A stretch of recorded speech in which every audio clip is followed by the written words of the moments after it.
Everyone loves crossover stories, whether it's superheroes, or Muppets, or detectives. The closest we ever got to a true Agatha Christie crossover was the Poirot novel, Cards on the Table. Yeah, I know, but that doesn't really. I'll talk about that some other time. However, movie adaptations offer fresh opportunities for crossovers. Margaret Rutherford twice appeared in stories originally starring Poirot, who had been replaced by Miss Marple. She also made a cameo in an actual Poirot film. But when Geraldine McEwan took over the role in the 2000s, it was decided that Miss Marple should, for the first time, star alongside another recurring Agatha Christie detective. Just not the one we were hoping for. Tommy and Tuppence Beresford, the married crime-fighting couple, were first introduced in 1922. They appeared in 4 novels and 1 collection of short stories. Their shtick is more counter-espionage than crime-solving, but they usually end up doing both.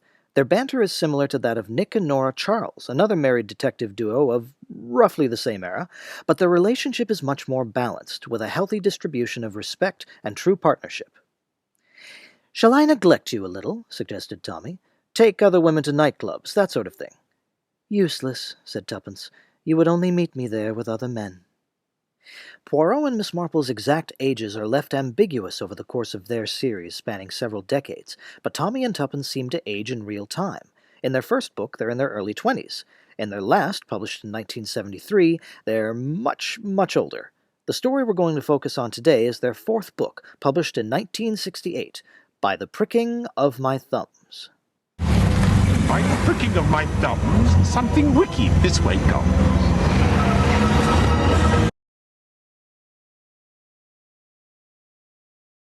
Tommy and Tuppence go to visit Tommy's Aunt Ada at Sunny Ridge, a home for elderly women.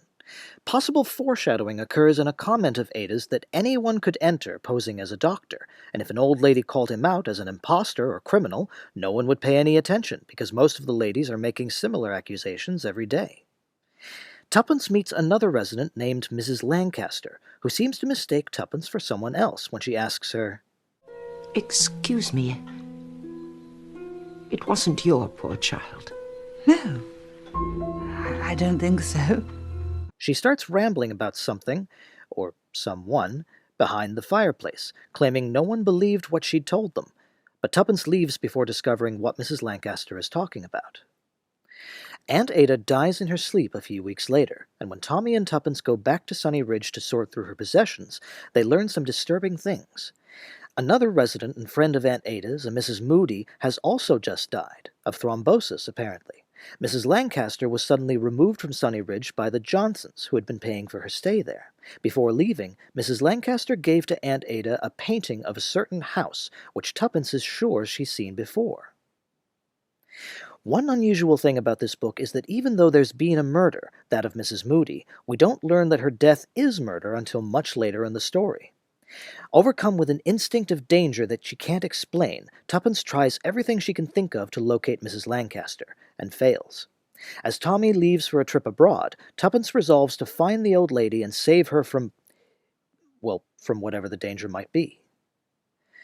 The film starts us off with a flashback. 22 years prior, a town searches for a child who's gone missing. The other children believe she was stolen by a witch. Then, with a fast forward, we're introduced to Tommy and Tuppence Beresford, played by Anthony Andrews and Greta Scacchi, and right away we see drastic changes. Firstly, yes, Tommy and Tuppence did have 3 children, but they were 2 girls and 1 boy. I was approached to join the service at the same time as him. I was having our first child. Nope. The 2 oldest children, Derek and Deborah, are twins. I know it's not germane to the story, but it's like saying Poirot is from Quebec. Tommy and Tuppence themselves have been altered in character. Sort of.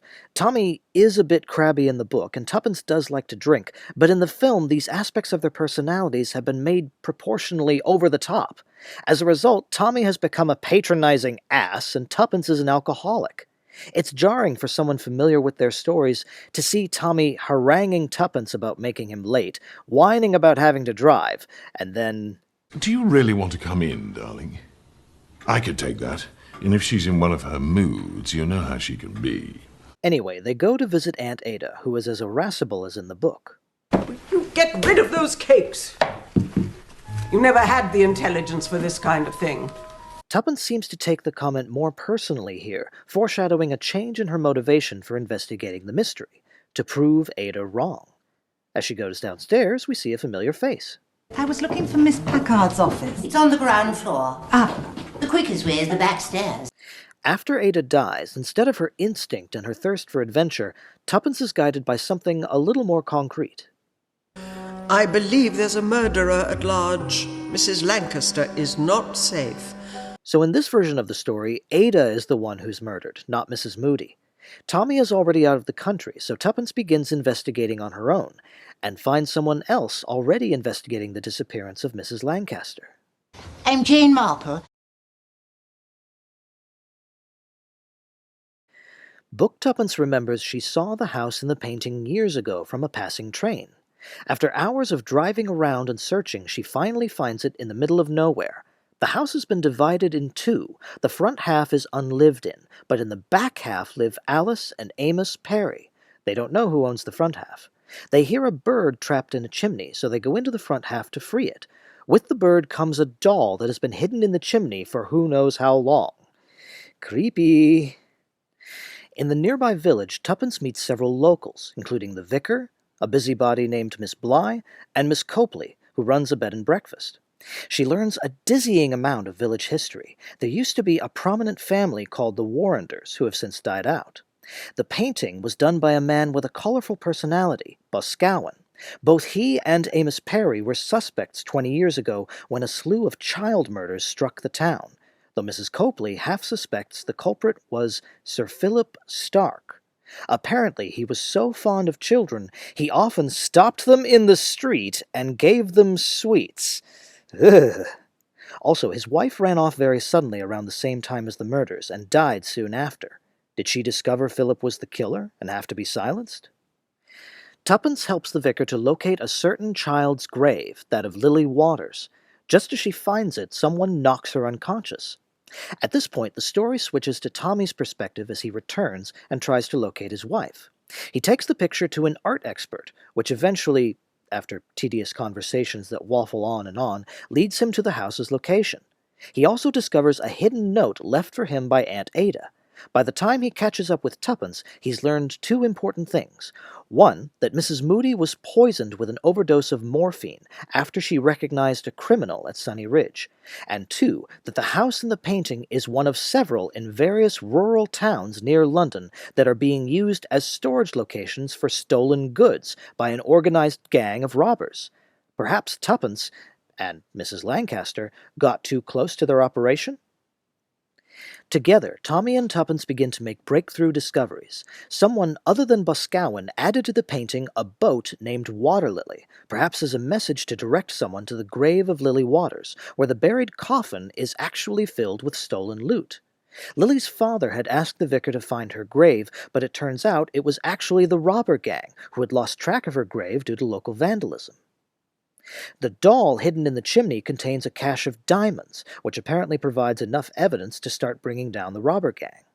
Alice Perry probably knew what was going on in the front half of her house, but because her husband Amos had been suspected of the child murders, the robber gang somehow had a hold on her.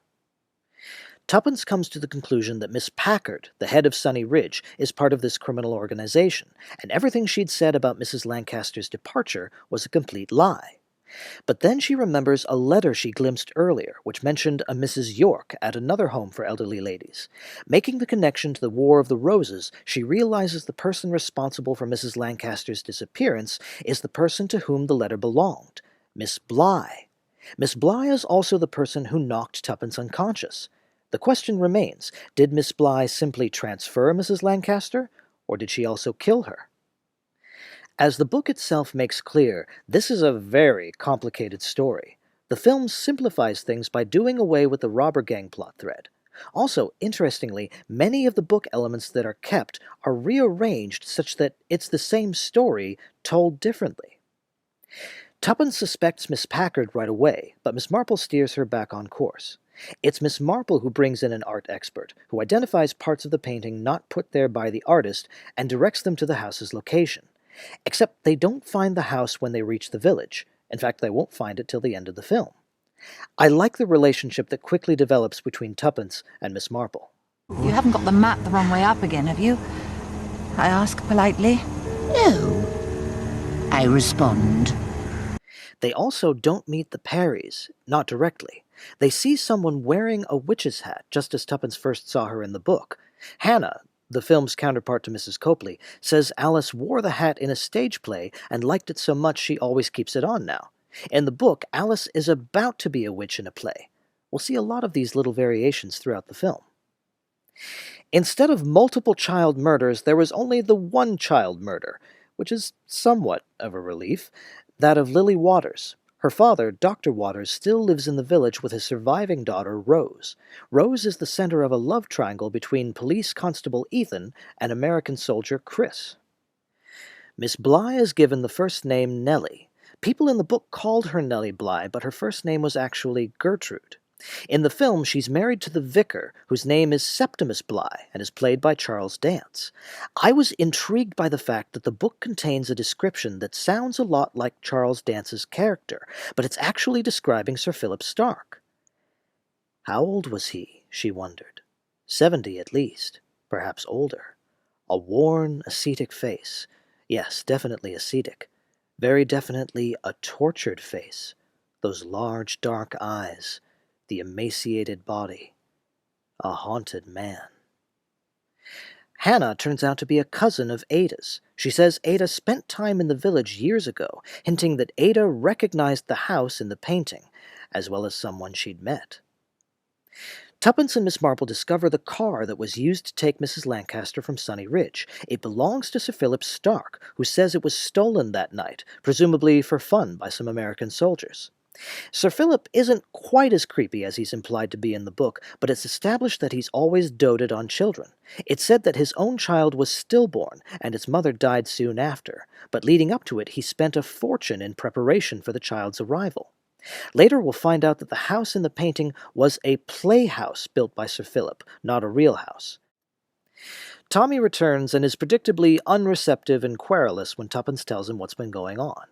Your wife is right in that there is a real possibility that Ada was murdered at Sunny Ridge and Mrs. Lancaster abducted by someone in this village. Would you go away, please, and put my wife back on the line? With no robber gang hogging the plot, the story is able to delve more deeply into the mystery of Lily Waters' death. Septimus Bly is much more closely connected to the business than he was in the book, making for a very interesting character. The way Charles Dance portrays him, he's one of my favorites. The Good Samaritan. Ah, yeah. Bloody do-gooder. Septimus. Well, he was, wasn't he? In the film, Alice and Amos Perry are mother and son, rather than husband and wife. Septimus says that Lily's murder was blamed on Amos's brother Job, who was mentally unstable, just as Amos is in the book. Job eventually hanged himself, accounting for the rope on the tree added to the painting. The bird in the chimney finally makes its appearance, bringing with it the creepy-ass doll. But there aren't any diamonds. Instead... This is a warning. Something wicked this way comes. Someone's trying to scare us. We're getting very close. After Tommy joins the ladies, they discover that Nellie Bly was the one who took Mrs. Lancaster from Sunny Ridge, and has been shepherding her from home to home, alternating between the names York and Lancaster, which was hinted at by the roses in the painting, added by Mrs. Lancaster herself. It seems Nellie Bly is the murderer, until she's found dead, poisoned.